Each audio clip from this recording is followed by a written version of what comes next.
Diqqat, ertaga Yerda kuchli magnit bo'roni kuzatiladi. Diqqat, ertaga Yerda kuchli magnit bo'roni kuzatiladi. Assalomu alaykum aziz tomoshabin, tezkor xabar va yangiliklardan, birinchilardan bo'lib xabardor bo'lishni istasangiz, video ostiga bir dona like bosib, kanalimizga obuna bo'lishni unutmang.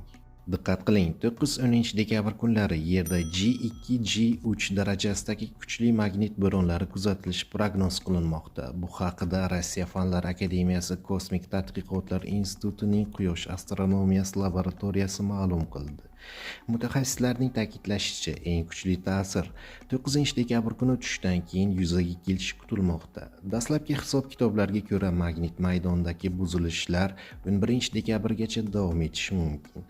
Quyosh chaqnashlari doimiy kuzatiladi, biroq ularning faqat oz qismi Yerga to'g'ridan-to'g'ri ta'sir ko'rsatadi. Yerga oxirgi kuchli zarba taxminan 1 oy oldin, 12-13 noyabr kunlari sodir bo'lgan bo'lib, o'sha paytda G4 darajasidagi magnit bo'roni qayd etilgan.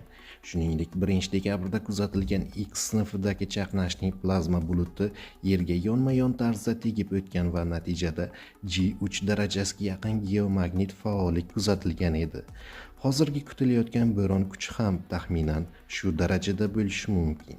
Kutilayotgan geomagnit faollik oshishi qutb yoritgichlari auralariga kuzatilishi uchun qulay sharoit yaratadi. Shunga qaramay, mutaxassislar hozircha salbiy oqibatlar bo'lishi ehtimoli pastligini bildirgan. Magnit maydonidagi o'zgarishlar va elektromagnit buzilishlar 11-dekabrgacha davom etishi kutilmoqda.